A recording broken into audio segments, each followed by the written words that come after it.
वंदे वंदे महात्मा ज्योतिबा फुलेंचा सावित्रीबाई फुलेंचा लहुजी वसंत साळवेंचा सनातन हिंदू धर्म की जय। तर आज वटपौर्णिमा आहे आणि सकाळी इथे काही एक प्रकार घडला आहे ज्यांनी काही गालबोट लागला आहे, महिलांना इथे पूजा करून दिली नाही, असा काय आज प्रकार घडला आहे का इथे? हो, आज सकाळी आपलं सावित्रीबाई फुले वाडा जो आहे इथे आपलं वटवृक्षाचं झाड आहे। आज वट पौर्णिमा असल्या कारणाने या भागातल्या जवळ 1000-2000 महिलांचा समूह इथं हा सोहळा साजरा करण्यासाठी येत असतो। आपण बघितलं असेल की आता सुद्धा किती गर्दी आणि किती मंगलमय वातावरण आहे, महिलांची पूजा चालू आहे आणि अशा ठिकाणी काही डाव्या विचारसरणीचे लोक इथे आले जनजागृतीच्या नावाखाली आणि त्यांनी महिलांना एकतर त्यांनी वाड्याचं गेट बंद केलं सुरुवातीला आणि नंतर त्यांनी महिलांना पूजा करण्यास मज्जाव केली। आमच्या महिलांना काही समजत नव्हतं। दरवर्षी आपण व्यवस्थितपणे पूजा करतो, प्रत्येकाची पूजेप्रती असणारी आपली एक भावना असते आणि एका प्रेमाच्या भावनेतनं या मंगलमय वातावरणामध्ये महिला आपले धार्मिक विधी पार पाडत असतात। परंतु त्यांना जेव्हा मज्जाव करण्यात आला तेव्हा त्यांच्या आम्हाला लोकप्रतिनिधी असल्या कारणाने फोन आले की ताई इथे असा प्रकार घडतोय।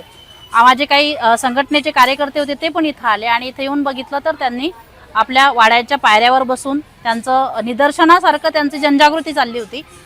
त्यांच्याशी व्यवस्थित बोलण्याचा प्रयत्न केला तेव्हा त्यांनी असं सांगितलं की ही वास्तू जी आहे महात्मा फुले वाडा हे आपत्ती व्यवस्थापन हे पुरातत्व खात्याच्या अखत्यारीमध्ये असल्या कारणाने इथं कुठलाही धार्मिक विधी या सरकारी वास्तूमध्ये करता येत नाही।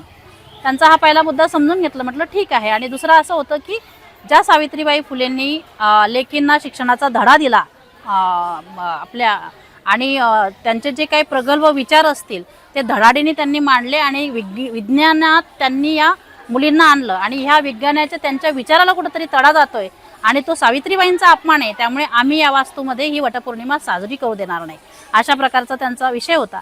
तेव्हा त्यांना मी व्यवस्थित सांगण्याचा प्रयत्न केला की तुम्ही पुरातत्व खात्याच्या विषयामध्ये धार्मिक विधी चालत नाही हा जर विषय असला तरीसुद्धा तुम्ही इथं आज जे आंदोलन निदर्शनं करताय तर तुम्ही परवानगी घेतली का पुरातत्व खात्यातनं इथे अशी जनजागृती करण्याची?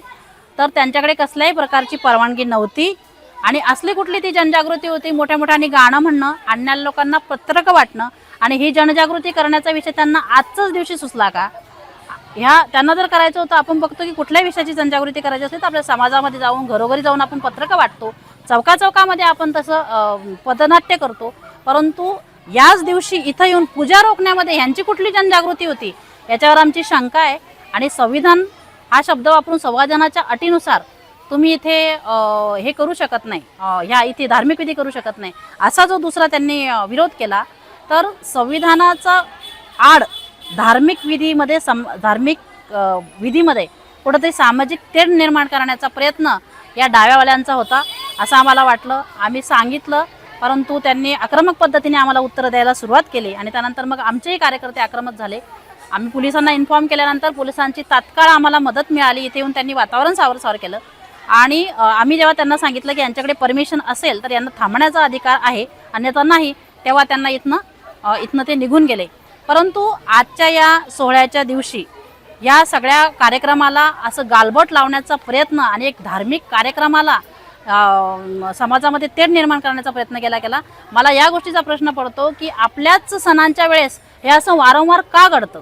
संविधानाचं नाव घेतलं गेलं आणि धर्मामध्ये सामाजिक तेढ निर्माण करण्यात आली। दुसरी गोष्ट म्हणजे त्यांचं जर जनजागृतीचा विषय होता तर तो त्यांनी 8 दिवस आधी जिल्हाधिकारी कार्यालय असतील, पुणे महानगरपालिका असतील, जिथे शासकीय कार्यालय तिथे जाऊन त्यांनी निदर्शने करायला हवी होती। इथे त्यांनी 8 दिवस आधी जनजागृती करायला पाहिजे होती, आजूबाजूच्या परिसरामध्ये पत्रक वाटायला पाहिजे होतं, परंतु तसं काहीही न करता प्रॉपर इथं येऊन महिलांना थांबवण्यात आलं आणि ह्या सोहळ्याला गालबोट लावण्यात आलं। हे आम्ही कदापि सहन करणार नाही। त्यामुळे ह्या डाव्यावाल्यांचे जे कोणी तिथे सकाळी समाविष्ट होते त्यांच्यावर गुन्हा दाखल करून घेण्याची विनंती आम्ही संबंधित पोलीस खात्याला केलेली आहे। आज कोण सामील होतं आणि कोणती संघटना होती?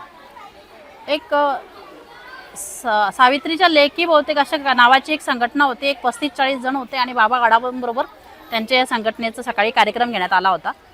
तर आम्ही या सगळ्या याच्यावर बाबा आढाव स्वतः सामील होते असं वाटलं? हां, त्यांनी स्वतः भाषणं केले, जनजागृती करण्याचा प्रयत्न केला। त्यावेळेस त्यांच्या वेळेस काही जास्त गोंधळ नव्हता, परंतु त्यांनी स्वतः सकाळी इनिशिएटिव्ह घेतला होता। आमचे बरेच लोकप्रतिनिधी येऊन गेले, त्यांना पॉझिटिव्ह बोलले आणि सांगण्याचाही प्रयत्न केला की हे चुकीचं आहे, इथली ही परंपरा 100 वर्षापासून चालत आलेली आहे, हा एक महिलांच्या भावनेचा जिव्हाळ्याचा विषय आहे आणि आपल्याला ह्या गोष्टीसाठी लढायचं असेल तर आपण कायदेशीर पुढच्या याच्यामध्ये बघूया. पण आज इथे काही होता कामा नये. परंतु त्या कुठल्याही गोष्टीला न जुमानता ते सतत त्यांच्या जनजागृतीच्या माध्यमातून निदर्शने करत राहिले आणि मग आम्ही त्यांना तसं उत्तर दिलं. आपली पुढची दिशा नेमकी काय? आम्ही यांच्यावर कारवाईची मागणी करणार आहे की गुन्हा दाखल करून घेतला गेला पाहिजे. कारण समाजामध्ये संविधानाचं नाव घेऊन जर सामाजिक तेढ निर्माण करण्याचा प्रयत्न जर कोणी धार्मिकतेच्या आड करत असेल तर ते आम्ही कदापि सहन करणार नाही. आणि सावित्रीबाईंच्या विचाराला जर तडा गेला म्हणत असेल तर सावित्रीच्या लेखी ऑक्सिजनचा हा प्लांट आहे.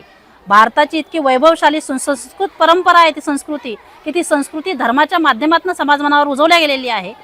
ऑक्सिजनचा सर्वात मोठा प्लांट म्हणून वडाचं झाड आहे आणि म्हणून महिलांना त्याच्या सानिध्यात आलं पाहिजे जेणेकरून त्यांना ऑक्सिजन मिळेल.